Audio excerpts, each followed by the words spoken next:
Hello दोस्तों, मैं प्रदुम आप सभी का स्वागत करता हूं अपने चैनल प्रदुम के पॉडकास्ट में।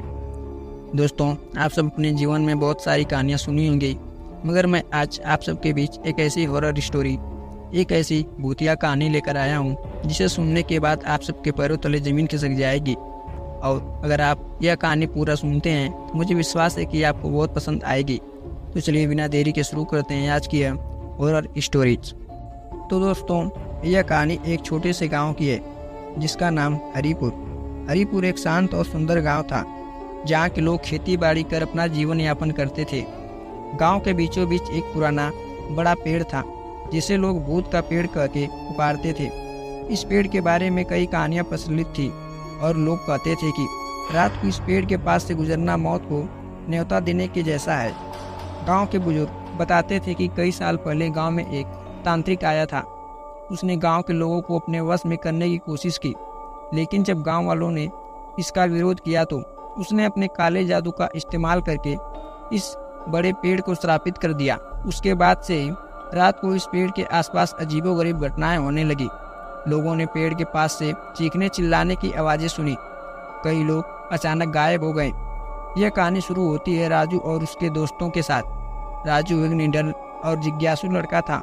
उसने कई बार अपने दादा दादी से उस पेड़ की कहानियां सुनी थी, लेकिन उन कहानियों पर यकीन नहीं होता था। उसने ठान लिया कि वह उस पेड़ के रहस्य को सुलझाएगा। एक रात जब पूरा गांव सो रहा था, राजू और उसके दो दोस्त मोहन और सुरेश चुपके से अपने अपने घरों से निकले। वे सब अपने साथ टॉर्च और कुछ लाठियां लेकर भूत के पेड़ के पास चले गए। रास्ते में उन्हें कुछ अनहोनी का एहसास हुआ, लेकिन उन्होंने इसे नज़रअंदाज किया और चलते रहे।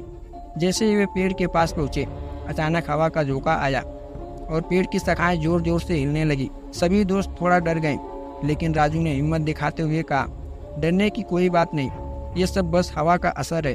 उन्होंने अपनी टॉर्च की रोशनी पेड़ के ऊपर फेंकी और देखा कि पेड़ की शाखाओं पर कुछ अजीब आकृतियां बनी हुई है। ये आकृतियां मानव चेहरे की तरह दिख रही थी जो चीख रहे थे। सुरेश ने घबराते हुए कहा, राजू, मुझे यह जगह सही नहीं लग रही है, चलो वापस चलते हैं। लेकिन राजू ने उसे शांत किया और कहा, अब हम यहाँ तक आ ही गए हैं तो चलो देखते हैं कि यह सब क्या है। तीनों ने पेड़ के चारों ओर घूमकर देखा, लेकिन उन्हें कुछ खास नहीं मिला। तभी अचानक एक तेज चीख सुनाई दी, जिससे उनकी रूह कांप उठी।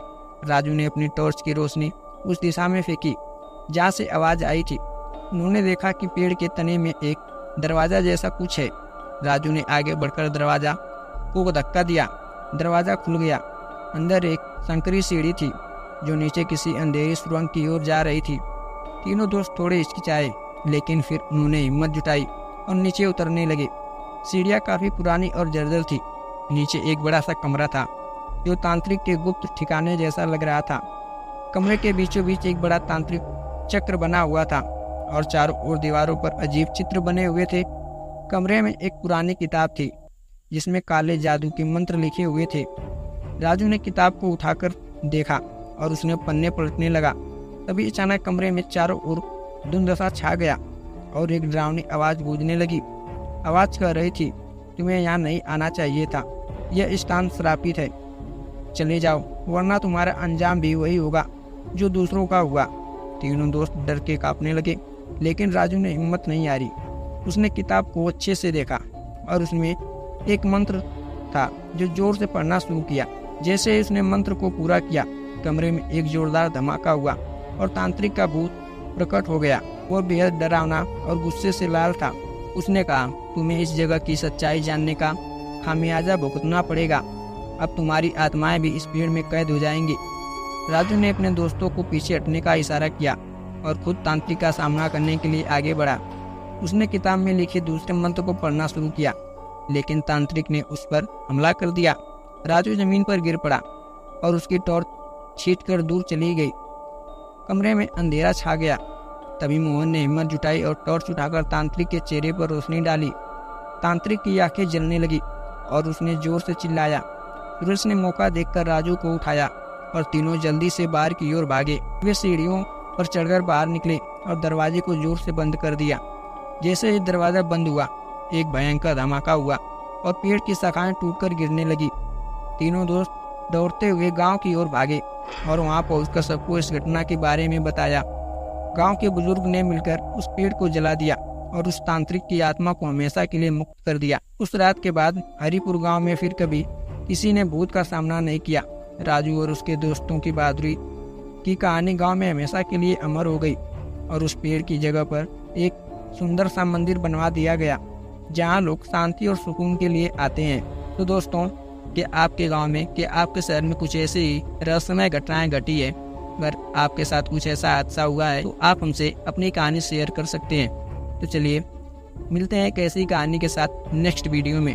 और आप हमसे कहानी शेयर करने के लिए मेरे डिस्क्रिप्शन में इंस्टाग्राम लिंक है, आप वहां से हमें कांटेक्ट कर सकते हैं। चलिए मिलते हैं एक ऐसी अनकही अनसुनी स्टोरी के साथ नेक्स्ट वीडियो में। तब तक के लिए आप सभी का धन्यवाद।